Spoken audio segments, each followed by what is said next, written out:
Hello friends, welcome to AKSIS academy daily current affairs.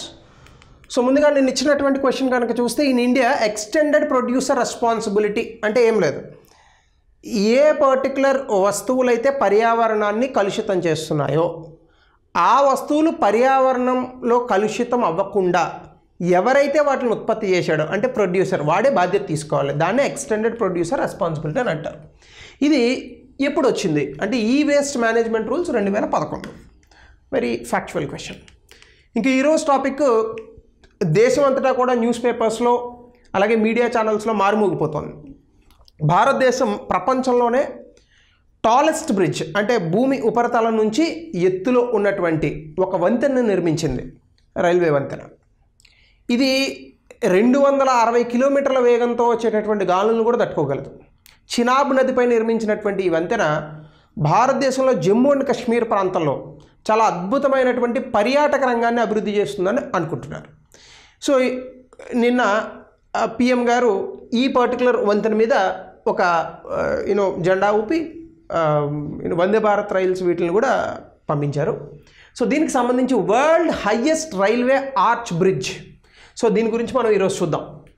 ముందుగా న్యూస్లో ఎందుకుందంటే, Vande Bharat train Shri Mata Vaishno Devi మనందరికీ తెలుసు, చాలా పవిత్రమైనటువంటి ప్రాంతాలు, ముఖ్యంగా జమ్మూ అండ్ కాశ్మీర్ ప్రాంతంలో హిందూ యాత్రికులకి సంబంధించి అలాగే పిలిగ్రిమేజ్కి సంబంధించి కొన్ని ప్రాంతాలు ఉన్నాయి, చార్ధామ్ యాత్ర ఇట్లాంటివి చెప్తుంటాం. సో అట్లానే Shri Mata Vaishno Devi temple very famous, Katra అనేటటువంటి ప్రాంతం, శ్రీనగర్, ఈ రెండింటి మధ్యలో వందే భారత్ ట్రైన్ని పంపించారు.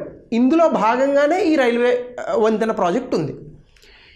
First direct link to Kashmir valley, Kashmir వ్యాలీకి ఫస్ట్ డైరెక్ట్ లింక్ ఇది, ఈ పర్టికులర్ రైల్వే మార్గం. సో టూరిజంను పెంచుతుందని అంటున్నారు, అలాగే రీజనల్ ఇంటిగ్రేషన్ మిగతా ప్రాంతాలతో ఈ ప్రాంతాన్ని కలిపేటటువంటి ప్రభావం కూడా దీనికి ఉందని చెప్తున్నారు. అయితే ముందుగా కనుక చూస్తే, జమ్మూ అండ్ కాశ్మీర్ మీ అందరికీ తెలుసు హిమాలయాలు ఎక్కువగా ఉన్నటువంటి ప్రాంతం. ప్రపంచంలోనే ధ్రువ ప్రాంతాల తర్వాత అంటే మనకి 90 డిగ్రీస్ లాటిట్యూడ్ చెప్పుకుంటాం కదా, లైక్ అంటార్కిటికా, ఆర్కిటిక్. ఈ ధ్రువ ప్రాంతాల్లో ఉన్నటువంటి మంచు కన్నా కాదు, ఆ ధ్రువ ప్రాంతాల తర్వాత అత్యధికంగా మంచు ఉన్నటువంటి ప్రాంతం హిమాలయాస్. సో అవి ఎక్కువగా జమ్మూ అండ్ కాశ్మీర్లో ఉన్నాయి. సో పర్యాటక రంగానికి చాలా అద్భుతమైనటువంటి ప్రాంతం. కానీ ఇండియా పాకిస్తాన్ మధ్య నెలకొన్నటువంటి యుద్ధ వాతావరణాలు 1947 ఆ ప్రాంతం నుంచి కూడా ఈ తెల్లగా ఉన్నటువంటి మంచు ప్రాంతాన్ని రక్తసక్తం చేస్తున్నాయి. అయితే దీనికి సంబంధించి జమ్మూ అండ్ కాశ్మీర్కి ఎప్పటి నుంచో ఈ రైల్వే లైన్ కనెక్టివిటీ అనేటటువంటిది లేదు. అయితే దీనికి 1897లో బ్రిటిష్ వాళ్ళు జమ్మూ అండ్ కాశ్మీర్కి షైల్కోట్ అనేటటువంటి ప్రాంతానికి, ఇప్పుడు పాక్ ఆక్రమిత కాశ్మీర్లో ఉంది, ఈ ప్రాంతానికి ఫస్ట్ రైల్వే లైన్ కనెక్ట్ చేశారు.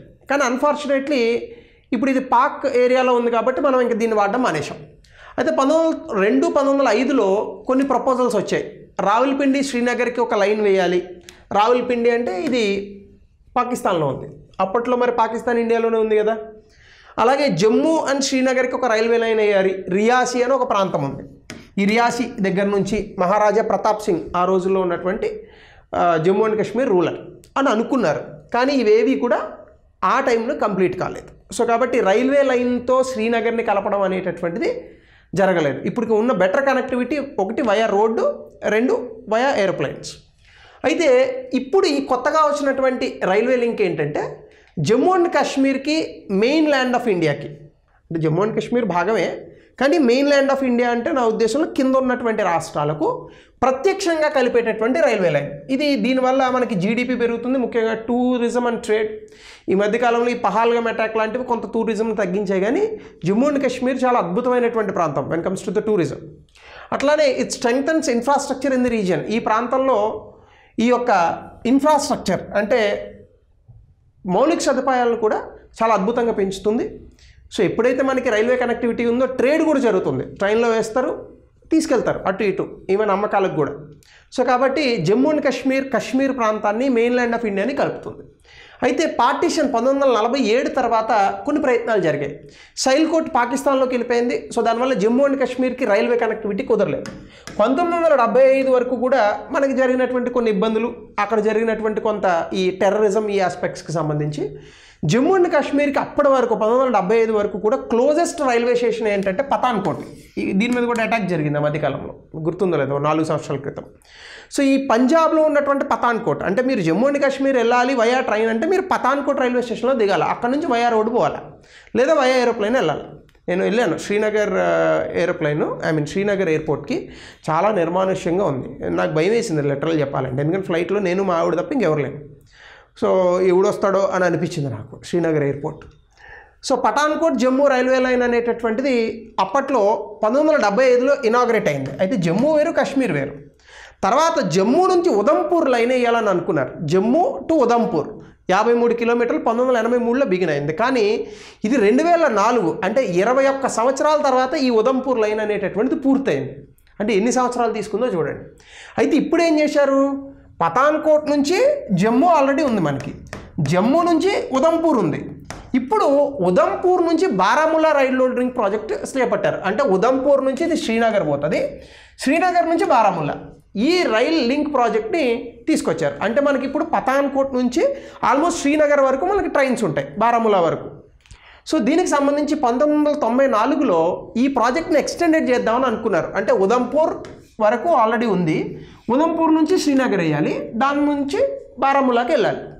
అయితే ఈ ప్రాజెక్ట్ ఇక్కడ నుంచి ఇగో ఎలా పిలుద్దాం, USBBRL అంటే ఇగో ఇది అందా చెప్పుకున్నాం కదా, ఉదంపూర్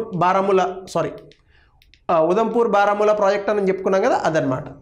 సో ఈ పర్టికులర్ ప్రాజెక్ట్ ఏదైతే ఉందో దీన్ని అఫీషియల్గా 1995లో అప్రూవల్ ఇచ్చారు.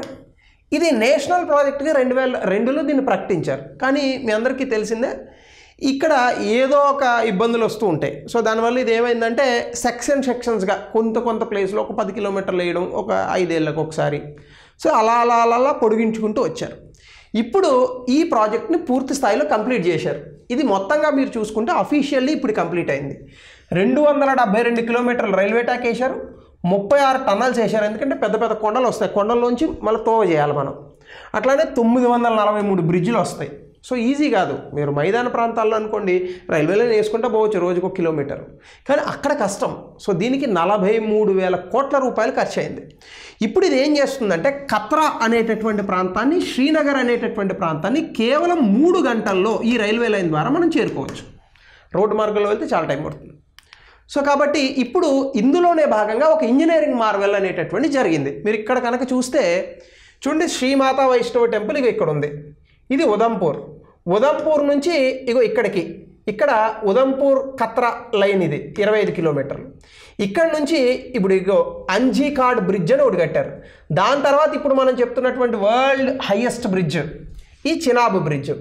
ఇక్కడ నుంచి మళ్ళీ టన్నల్ ఉంది, కత్రా బనిహల్ అనేటటువంటి, మధ్యలో కొన్ని టన్నల్స్ ఇవి కూడా వస్తాయి, 111 కిలోమీటర్లు. ఈ బనిహల్ నుంచి మళ్ళీ కాజీగుండ్, అక్కడి నుంచి శ్రీనగర్, అక్కడి నుంచి బారాముల్లా, ఇలా మొత్తంగా ఈ ప్రాజెక్ట్ని తీసుకొచ్చారు. దాని తాలూకు కిలోమీటర్స్ లైన్స్ ఇక్కడ ఇచ్చాను, మీరు కోపుకుంటే చదువుకోండి. సో ఇందులో భాగంగా ఒక ఐకానిక్ బ్రిడ్జ్ కట్టాం. అదే ఈ చినాబ్ నది పైన నిర్మించినటువంటి వంతెన. సాధారణంగా వంతెన అంటే ఇలా పిల్లర్స్ వేస్తారు, కానీ ఇది ఆర్చ్ షేప్లో కొండకి ఈ చివర ఇదే గ్రిప్పు, మిగతాదంతా గాలి, ఏముండదు మధ్యలో. దీనికి ఒక ఆర్చ్ నిర్మించి ఆర్చ్ మీద పిల్లర్స్ వేసి దాని మీద రైల్వే వంతెనను నిర్మించారు. సో ఒక ఇంజనీరింగ్ మార్వెల్ ఇది.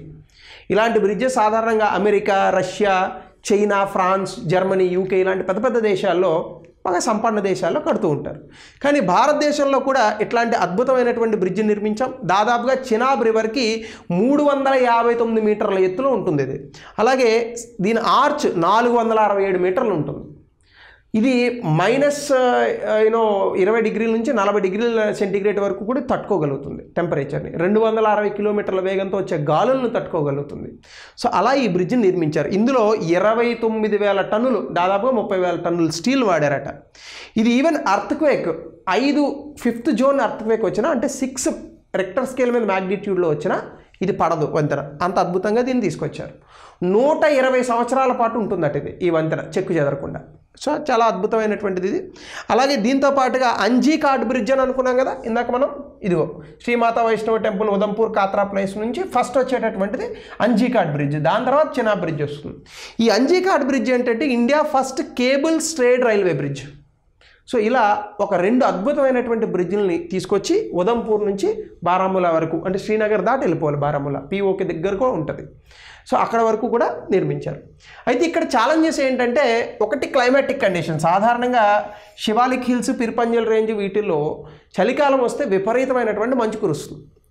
సో అక్కడ టన్నల్స్ నిర్మించడం, సో 24/7 ట్రైన్స్ వెళ్ళేటట్టుగా అక్కడ ఈ రైల్వే లైన్స్ నిర్మించి దాని మీద మళ్ళీ ఎలక్ట్రిసిటీని ఇవ్వడం అనేటటువంటిది అంత ఈజీ విషయం కాదు. సో కాబట్టి సెసిమికల్లీ యాక్టివ్ జోన్ ఎక్కువగా రియాసి అనేటటువంటి ప్రాంతం అసలు విపరీతమైనటువంటి భూకంపాలు వచ్చేటటువంటి ప్రాంతం. సో ఆ ప్రాంతంలో భూకంపాలను తట్టుకునేటట్టు ఈ యొక్క రైల్వే వంతెనలు వీటిని నిర్మిస్తూ వెళ్ళినటువంటి ఈ మార్గం ఒక ఇంజనీరింగ్ మార్వల్గా నిలిచిపోతుంది చరిత్రలో. అయితే ఇందులో కనుక మీరు చూస్తే చినాబ్ బ్రిడ్జ్ మీద నిర్మించినటువంటి ఈ వంతెన world highest railway arch bridge, అంటే ప్రపంచంలోనే అత్యంత ఎత్తులో ఉన్నటువంటి రైల్వే ఆర్చ్ బ్రిడ్జ్. మిగతా రైల్వే బ్రిడ్జ్లు చాలా ఉన్నాయి, కానీ ఆర్చ్ బ్రిడ్జ్ ఇదే. సో ఇది 359 మీటర్లు చినాబ్ నదికి పైన ఉంటుంది.